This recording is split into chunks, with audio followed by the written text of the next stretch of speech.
So a bit of a change to what I was actually planning to do for this episode. We've had to change the games because we can't beat Wrexham.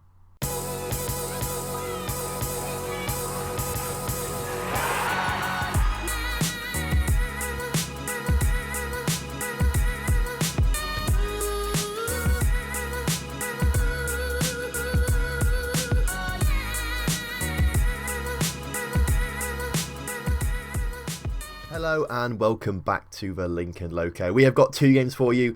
We are away to Sunderland United and then we are away to Wrexham in the FA Cup 5th round replay. Yeah, I'll talk about that in a minute. Things haven't been quite going to plan since you were last here, and that was one of those things basically. Since you were last here then, when we had that 1-1 draw with Arsenal and the 4-2 loss to Crystal Palace, we've only won one game and it was in the FA Cup 4th round against bottom of League One MK Dons, so that was a relatively easy win. But also in the Premier League we had a draw with Southampton, which was a decent result to be fair. Southampton are doing fairly well this season, so they're not too bad. Swansea are actually up in 5th or 6th, I think, so they're doing very well this season. So a 1-1 draw with them was good. It looked like a 0-0 all over it until they scored in the 89th. Thought we were going to lose it until Vlad Dragomir scored a minute later on, so that was okay. We then lost 1-0 to West Ham, also a team that are rising high at the moment. They're doing pretty well for themselves. Sadio Berahino scoring the only goal of that game. We then had a goalless draw with Watford, pretty uneventful basically, nothing really happened. It was one of those games that was basically highlightless actually. And then we had a 1-1 draw with National League Wrexham in the FA Cup. We left it very, very late to score. Adrian Classic scoring the goal. And obviously we played a slightly weaker side, but predominantly it was a very, very strong side that we thought would be an easy route into the quarter-finals of the FA Cup. Wrexham being the lowest rated side left in the competition, but they did pull a goal back in the 84th minute and we couldn't score another one. So we've now got to do a replay, which is one of those games today, unfortunately. But it is going to be on TV, so hopefully we'll get a lot of TV money for it, which will be good. There's no huge news actually, but the only news there possibly could be is we may be getting work permits for these two Japanese guys relatively soon. They've been on international duty with Japan recently in the, it's the Asian Cup, which they went to go and win. They won the Asian Cup, so that looked pretty good for us, Asian Cup wise. They've actually won it twice in a row now, I think, Asian Cup. They've won it 2 times in a row, so that's pretty good. What that does mean though, is if we look at Japan, it has put them 41st in the world rankings. So now they're in the top 50. I think they might be able to get work permits for us, but that's not going to happen until like end of March, maybe start of April time, because you have to wait 120 days in between applying for new work permits. Because they signed in December actually, and they had to wait for the January transfer window to open. So it may be till like end of March, mid-April that they might actually get the work permit. So it might be a long time yet, but as long as Japan stay in the top 50 for that time, we should be fine, I think. Before we get into today's game, a quick look at the league table as well before we get into it. No wins since last time, but a lot of draws have put us in 16th so far, but we're 7 points clear of Birmingham in the relegation zone. So we should be okay for survival as long as things don't go dramatically wrong for us now and the end of the season. Sunderland, our opponents, are they sitting down in 19th. So we should be looking at getting a win today here. If we can't beat Sunderland, then perhaps we do deserve to be relegated, but of course football's not played on paper, so anything can happen. But if we do want survival, Sunderland are a team that we have to be beating. This is the side that is going to be taking on Sunderland today. We're moving back to the diamond formation. The wingers clearly not working too well because we haven't picked up a win since last episode. So the usual defensive line of Darlow, Gersbach, a player that we need to talk about still. I said there was no news actually, but that's a lie. We have 3 deals for left backs to come in. One of them was like a 30-year-old bloke who was only slightly better than Gersbach really, but did have Premier League quality. However, he wanted insane wages, so we said no. We had another guy come in who was as good as Gersbach but had potential, but the transfer fee would have been 15 or so million, which I thought, I don't want to pay 15 million for someone who's only as good as Gersbach and is going to improve in the next few years rather than someone who can improve the squad as it is right now. And the third deal we had was for about 15 million for a player from Belgium. However, he decided to go to Inter Milan instead. So we could have got this guy from Belgium who's 4.5-star current ability, but I mean, I don't blame him for going to Inter Milan instead rather than Lincoln City. So they're the 3 deals that we had. They've just not worked out for us, basically. So that being said, Gersbach, Garcia, Williams and Valerie make up that back line. Coyle, Byes and Da Silva in that midfield, with Dragomir, Allore and Chummer starting up front today.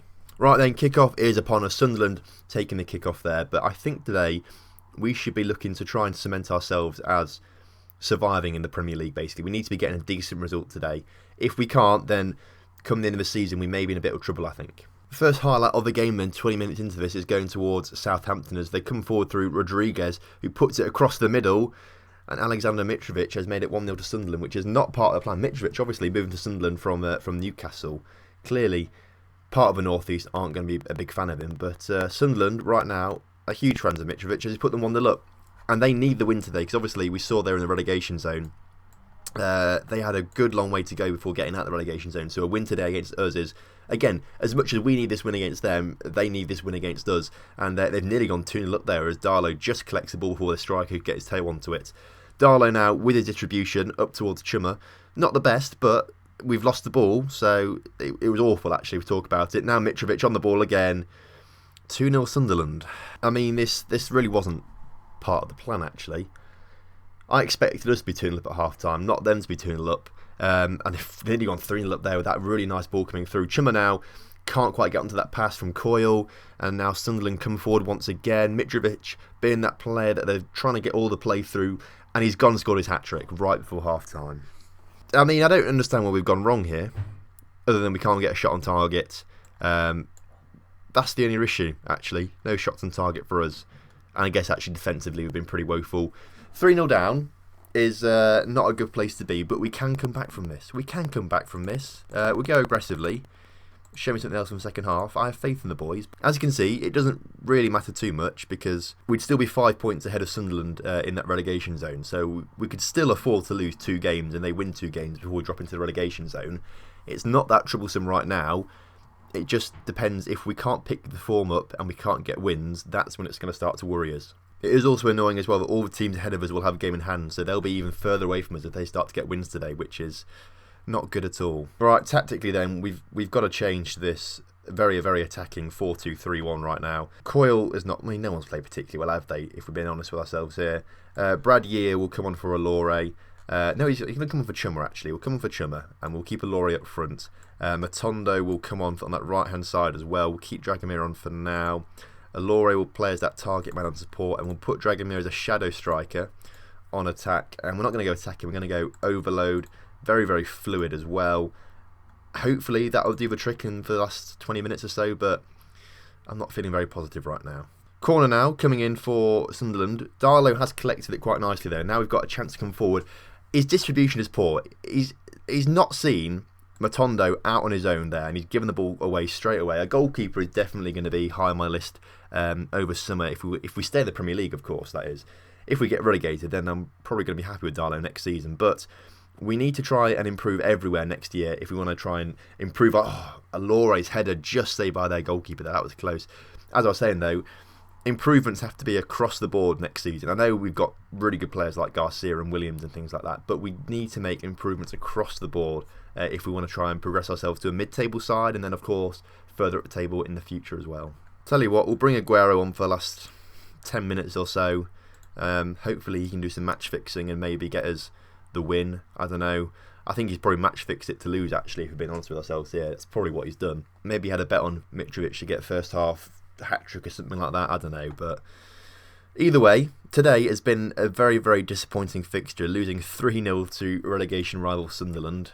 Aggressively, boys. I'm far from pleased with that result. And now we've got Wrexham to play, and quite frankly, after that performance and the last game we played against Wrexham, I don't have much faith in the boys to even beat Wrexham right now. Fortunately for us, Leicester actually drew their match as well, so that keeps them behind us, but only by 2 points. So we're susceptible to attacks now from Leicester and probably Sunderland as well, I'd say, which is, again, not the best going forward. And this is the chap that we tried to sign that went to Inter Milan instead of us, as you can see, for 18 years old, ridiculously good. Saying that though, looking at this, no cap to Belgium yet, so actually he's probably not going to get a work permit even if he did want to sign for us, so we'd have even more issues. Bloody work permits, eh? So as you can see, 2 days off before the Wrexham game. We'll rest a few players, we'll change formation, but I feel a bit dejected right now looking at this. We've had an awful run of form go into this with no wins in God knows how long. And Wrexham, they're playing at home. They're going to have all the confidence in the world playing against us. It's just like in real life last season when Lincoln in real life went on a big FA Cup run. Are we going to be one of those giants that they knock out? Or are we actually going to be an Arsenal and beat them 5-1 like they did to Lincoln? I don't know. Probably not, really, if we're being honest with ourselves here. Wrexham, if I was a betting man, I'd put money on the Wrexham right now. I've actually heard from Sergio Aguero that he's going to put money on Wrexham himself. So, I mean, perhaps we should be listening to him. Right, well, Wrexham coming up now. This is the formation we're going to use. Darlow starts himself in goal, but Bothwick Jackson makes his way into left back for today's game. Williams and Garcia once again combining in that centre of defence. Liam Coyle comes in at right back because Jan Valery is very, very tired still, basically. Mason Mount and De Silva combine in the middle. We've got attacking midfield trio of Brad Yeo, Vlad Dragomir and Adrian Lukasic. And then Chummer starts up front today, and hopefully he'll be bagging the goals for us because he's not been in fine form in these past couple of games. If we look at his form, he's not scored a goal since MK Dons in the last FA Cup game. And actually, most of the ratings since then have been awful. Let's have a little chat with him actually before the game. Interaction. Let's warn him for recent form. Where's recent form? Criticise recent form. Your form's been declining. Pick yourself in the next few matches. He can't argue with that. There we go. Let's hope he gets a few goals today to cement himself as our best striker. Right, away to Wrexham then. And one of the biggest games for them, actually, if we're being honest with ourselves, one of the biggest games of the season for us. We wanted a cup run this season, and right now we're on it. We've had some decent draws. Obviously, we had Birmingham in the third round, which was the toughest one we've had so far, but as they're bottom of the league, it was a routine-ish 1-0 win, so that was alright. We then had MK Dons in the fourth round, which was okay.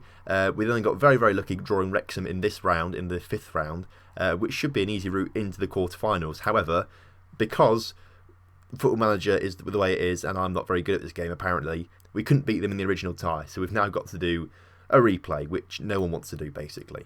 Of course, Lukasic is playing this one, the youngster. However, he should be better than every single Wrexham player because he is League 2 quality now. Still, he's only 17 years old. Still, he's 17 years old, but good enough for League 2. Hopefully, by the age he's 20, I want him to be of Premier League quality, and then he can really start on that right wing for us, doing really, really good stuff. I do still think he's going to be a fantastic player in the future. He hasn't had any bids for him recently. I know before he signed his professional contract, we had clubs bidding nearly £3 million for him at 16 years old. So that kind of, to me, suggested he was going to be very, very good. But no one's bid for him recently. But I think that's because he's now got a professional contract with us. I think either way, I think it's a good sign for the future. If clubs wanted him that badly when he was 16 years old, he should be good enough to become one of the best players, hopefully, in the world. However, that does depend on our training facilities. We need to upgrade those quite a bit as well. But he's on the ball now, is Adrian Lukasic. Puts out to Coyle, who puts his ball into middle, but only goes as far as Mason Mount. Chummer and Yeo combine, and Yeo shot hits the crossbar. And I can't believe it. I've only looked at the time, and we're nearly at half-time, and it's still 0-0. What is going on here? They're not even playing defensively. They're playing a 4-4-2 for crying out loud. It's not like they've got 6 at the back being part of the bus, are they? They're literally just playing a standard game of football. I also quite like how their stadium is just about the same size as ours, I think. We're about 12,000, they've got about 12,000, but of course we're Premier League and they're not. So, shows a big difference there. Hopefully we'll get a new stadium soon. I'm going to ask for it next season. As Lukasic on the ball, Adrian Lukasic has gone and scored the goal. He's the only guy that scored in the FA Cup for quite a while, actually. That's a lie. I thought he scored in the third round, but he didn't. That was Matondo who scored in the third round. But he did score last game against Wrexham, and he's now scored now to put us 1-0 up. Hopefully we hold on to this lead. Otherwise, I'm going to be very, very cross that we've not managed to beat Wrexham over 2 legs, basically. Brad Yeo now with his free kick puts it in towards the Silva, and Garcia now puts it in the back of the net. We finally seem to have found our shooting boots in this game. Hopefully we'll grab a few more, and that will put confidence back into the boys, because I think we've lost a lot of confidence in the past few league games. We've not been able to win games. So hopefully today, beating a team from 4 or 5 divisions below us will finally instill some confidence in us to try and win some games in the Premier League, because we're going to start needing to doing that now. Mount once again puts the ball onto Garcia's head. It's now 3-0 up, so we're starting to look pretty routine in this game now. Williams off for Declan Rice. He's still up and coming, Declan Rice, and we're still trying to train him in defence a little bit. He's naturally a CDM, but we want to train him in defence a little bit more, so we'll bring him on. And other than that, we may bring on Aguero in a little bit, but I don't feel a desire or need to do that right now. So we'll play the game out. We've still got a few days left after this game, so it's not like they're going to be, in bad shape for the next game. So we don't have to make substitutes too badly. I'd rather even rest the guys that are on the bench, actually, because a few of them are tired from the last league game. Wrexham, are they just... I thought they put it in the back of a net then, but it's gone over the bar. I was very confused at what happened there. De Silva on the edge of the area with an absolute pile drive that makes it 4-0. Why could we not do this at home in the first leg? Why have we had to wait until the second half of the replay to now turn on the style and score some goals? It took us 49 minutes to get a lead in this game, which is really, really shocking, really, if you think about it.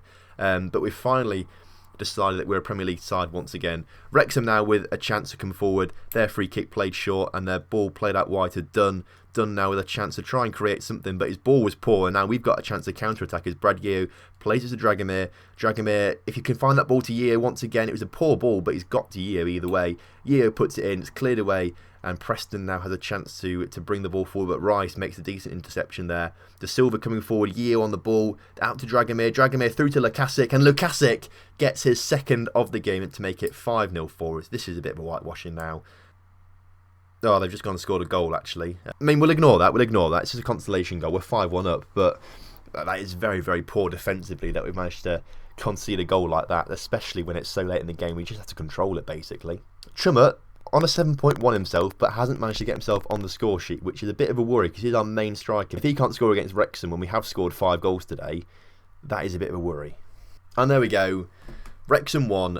Lincoln 5. We do go into the 6th round, which is fantastic. Passionately. Well done, lads. That was a good win for us in the end. We'll give them a bit of confidence. If we go passionate like that, they will gain the confidence back. So hopefully morale will be raised for the game against Stoke, which comes up at the weekend, which is fine by me. I can't remember who we've got in the 6th round, though, because the 6th round draw has taken place already. It should tell us in the news right now here. We've won the 5th round, and we get West Ham in the FA Cup 6th round or quarterfinals. So that should be pretty interesting. I don't think we're going to win that one, though. What do you think? West Ham v Lincoln. Who's going to win that in the FA Cup? Obviously West Ham. Obviously West Ham. Well, thank you for having some faith in me. Right, well, that is it for today's episode. Next time... Next time, do you want to see my girlfriend's swollen mouth? That's what she just said to me. She's not very well at the moment. Next time, we'll either have a look at my girlfriend's swollen mouth, or we'll play... I reckon we do both Manchesters. That'll be quite a good one, I think. We'll do both the Manchesters next time out. And then we've probably got Birmingham and Burnley on the penultimate few games of the season. So that should be an interesting one. Well, thank you very much for watching today's episode. If you enjoyed it, please do drop a like. Subscribe to the channel if you're new around here. And I'll see you next time for more Lincoln Loco action. Bye.